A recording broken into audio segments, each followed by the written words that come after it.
Halo Sobat Ekspor, kembali lagi bersama kami Rotarika. Kita tahu, untuk menjadi seorang eksportir, tentu kita harus memiliki badan atau perusahaan kita sebagai sarana validitas dan kredibilitas kepada customer.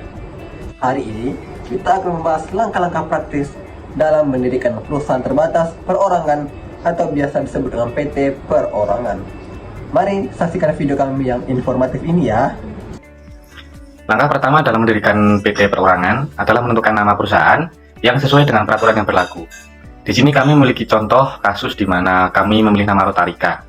Bagaimana kami memilih nama ini? Kami melakukan riset menyeluruh dan memastikan nama ini tidak bertentangan dengan hukum yang berlaku. Langkah berikutnya adalah menyusun akta pendirian perusahaan. Ini melibatkan pembuatan dokumen resmi yang mencantumkan rincian penting perusahaan seperti tujuan usaha, modal dasar, dan susunan pengurusan.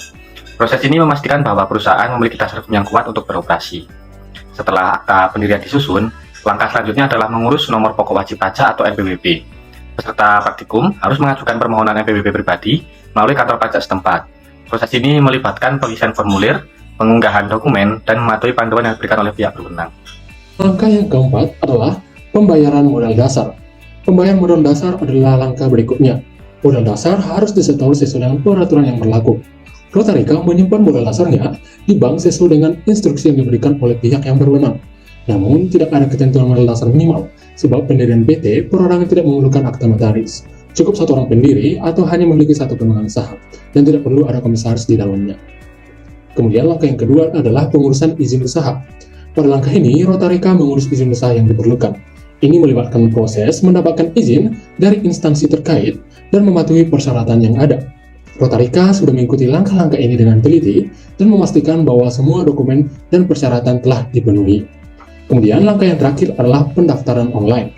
Terakhir, proses pendaftaran ini dilakukan secara online melalui platform resmi yang disediakan oleh Kementerian Hukum dan Hak Asasi Manusia, yaitu https://hu.go.id, seperti yang terlampir pada gambar berikut. Peserta praktikum yakni Rotarika harus mengisi formulir online, menggugah dokumen yang diperlukan, dan mengikuti panduan pendaftaran online yang disediakan oleh pihak berwenang.